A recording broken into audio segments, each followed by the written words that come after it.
Konnichiwa from BA. This is a Rorschach Japan update from the 31st of July 2025. A quick summary of what's going down in Japan. On Tuesday the 29th, the ruling Liberal Democratic Party, or LDP, said it will soon hold a formal joint plenary meeting of its parliamentary members to pressure Shigeru Ishiba, the prime minister, into resigning after the party lost the majority in the recent election. They had a similar meeting just on Monday the 28th, telling him to step down, but Ishiba said he would stay since the US tariffs still need to be dealt with. Some LDP members are collecting signatures to hold Ishiba accountable for his failures as a leader. However, even though Ishiba is stubbornly insisting on staying put, the LDP Secretary General hinted that he at least would resign by the end of August. Online criticism against Ishiba has been very heavy, calling him out of touch and saying his weak leadership is the reason why so many voters are drifting to nationalist groups like Sanseito. In international news, the Trump administration recently released details of a trade deal with Japan. According to the agreement, Japan will increase U.S. rice imports by 75%, invest $550 billion in key U.S. industries, and buy U.S. defense equipment. The investment will support sectors like energy, semiconductors, and shipbuilding, with the U.S. retaining 90% of the profits. In exchange, tariffs on Japan will be 15% instead of the previously proposed 25%. In more international news, the Foreign Ministry released a travel advisory over the weekend for Japanese citizens to avoid all travel near the Thai-Cambodia border in light of the warfare that started up there last week. The conflict has already resulted in over 30 deaths and displaced more than 110,000 people. Currently, there are around 450 Japanese nationals in the affected areas. Even though the two countries called for a ceasefire on Monday the 28th, the situation is still uncertain since they are still talking things out.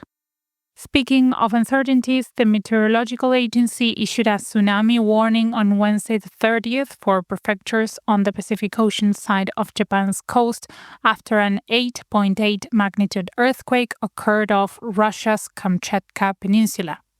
22 prefectures saw high waves, with the highest being 1.3 meters or 4 feet in Kuji, Iwate Prefecture in northern Japan, followed by 90 centimeters or 3 feet in Sendai Port, Miyagi Prefecture, also in the north. The warning disrupted rail, road, and air transport, with businesses and beaches temporarily closed along the coast. However, the Meteorological Agency lifted the advisory on Thursday the 31st. No one reported any major damages, just a few people who fell or got a bit hurt while evacuating. On another note, the Agriculture Ministry said on Wednesday the 30th that Japan's rice demand reached 7 million tons so far this year, which is 380,000 more tons than the ministry predicted in 2024. This marks the third consecutive year of rice demand exceeding supply. For now, there is no rice shortage, but the lack of supply is driving up prices. Hopefully, it won't turn into a shortage like there was last year, when rice shelves in grocery stores were completely empty for a month. The ministry said that supply issues have been caused mainly by heat damage, pests, and increased tourism. The government released 360,000 tons of rice from stockpiles to meet demand and plans to boost production. In business news, a health ministry survey found that 40% of eligible men in fiscal 2024 took childcare leave, up 10% from the previous year and marking 12 years in a row of more men choosing to take childcare leave. However, smaller companies showed lower participation rates. Women's childcare leave rate was 86%, but this rate has been roughly the same since 2012. The Health Ministry plans to improve workplace support and encourage longer leave durations to meet employee needs better. On the imperial front, the Imperial Household Agency announced on Tuesday, the 29th, that Prince Hisahito, son of Crown Prince Akishino, will mark his coming of age on the 6th of September, his 19th birthday. This will be the first such ceremony for a male imperial family member in 40 years. He will receive a crown, participate in rituals at the Imperial Palace, and be granted the Grand Cordon of the Supreme Order of the Chrysanthemum. In the days following the ceremony, he will also visit former emperors' mausoleums and have a luncheon with dignitaries, including the Prime Minister. Meanwhile, nearly 4,000 people from 62 countries at the World Expo in Osaka set a new Guinness World Record for the largest bon dance.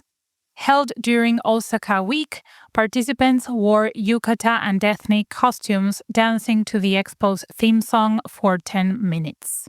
The event broke the previous 2017 record in Yao City by over 1,000 participants and also set a record for the most nationalities in a bon dance.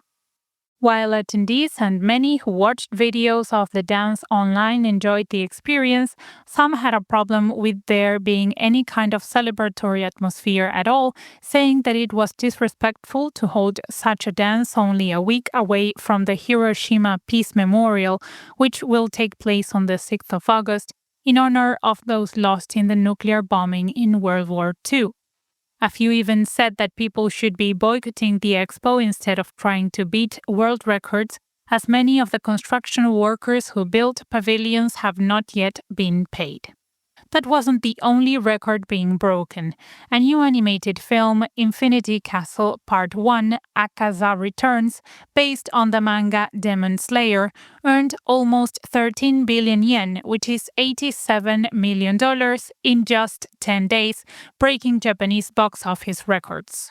It sold over 9 million tickets and set a new 3-day opening record with 5.5 billion yen, about $37 million, surpassing the numbers of the previous 2020 Demon Slayer film. The movies closely follow the plot of the hit manga series, which tells a story of a boy who fights demons trying to cure his demon-transformed sister. Tamba in Hyogo Prefecture, Western Japan, also broke a record, the highest temperature recorded in Japan. On Wednesday the 30th, it hit 41.2 degrees Celsius, or just over 106 degrees Fahrenheit. The previous record took place in Shizuoka Prefecture, Central Japan, in August 2020 and was 41.1 degrees Celsius, or just under 106 degrees Fahrenheit. That means the new record is only a tiny bit higher than the previous one, but it is more evidence that climate change is slowly cranking the heat up.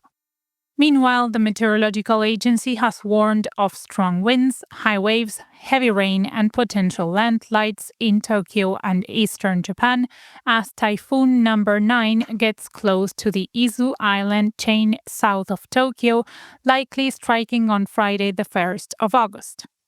The Kanto region in eastern Japan will likely experience 120 millimeters or 5 inches of rain and high waves through Saturday, the 2nd of August. Closing this edition with some sports news, Kocho Shoho, a 25-year-old from Chiba Prefecture, eastern Japan, won his first Emperor's Cup at the Nagoya Grand Sumo Tournament, becoming the event's first champion since its move to its new location in Kita Ward, Nagoya, central Japan. He has something of a Cinderella story, but for sumo wrestlers, rising through many hardships and turning setbacks into reasons to keep going. For his victory parade, he asked Koto Sakura, a friend and fellow sumo wrestler who supported him, to sit next to him in the parade car as he held the championship flag. And that's it for this week. Thank you for joining us. Want to pass along an episode? Go to www.rorschach.com/Japan and download any of the shows as MP3 files. Link in the show notes. Mata ne!